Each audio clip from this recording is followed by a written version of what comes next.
Are performance anxiety and feelings of not being good enough connected, or are they separate issues that just show up together? They absolutely can be connected, right? Performance anxiety and feelings of, let's shorten that, say feelings of inadequacy and performance anxiety can certainly be connected, right?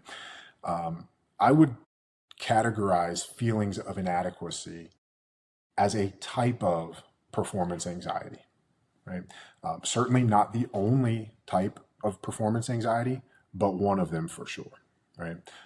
Feeling like you're not good enough can be both a truth and it can be a lie. It is a truth if you have not done the preparation, right? If I had never shot a free throw in my life and then I walk out and same scenario, the game national championship is on the line, we're down by one, and I get 2 free throws, it would be a truth for me to feel unprepared to execute in that moment. I've never done it.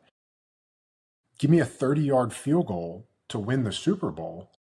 I've never kicked a field goal in my life. Why should I have any expectation of being able to execute that, right? So if I feel inadequate in that moment, if I'm having performance anxiety, that's not a lie. Like, I'm not prepared.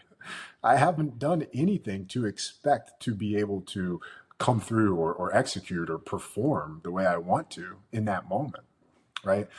So performance anxiety or feeling like you're not good enough is a truth if and when you have not done the work to be prepared, right? If you haven't acquired the necessary reps to deliver the performance that you want, there's no amount of false bravado that's going to bail you out.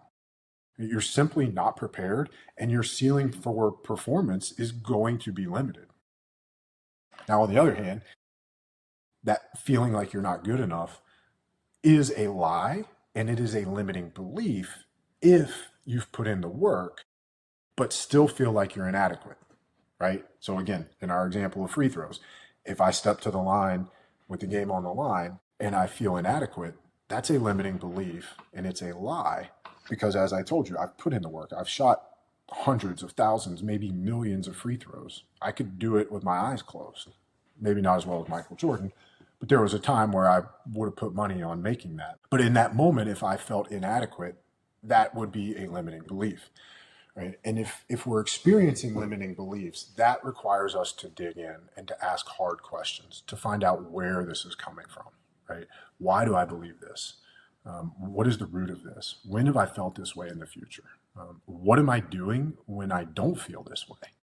And again, as I mentioned earlier, we really need to use developmental language to give ourselves the opportunity for a different future.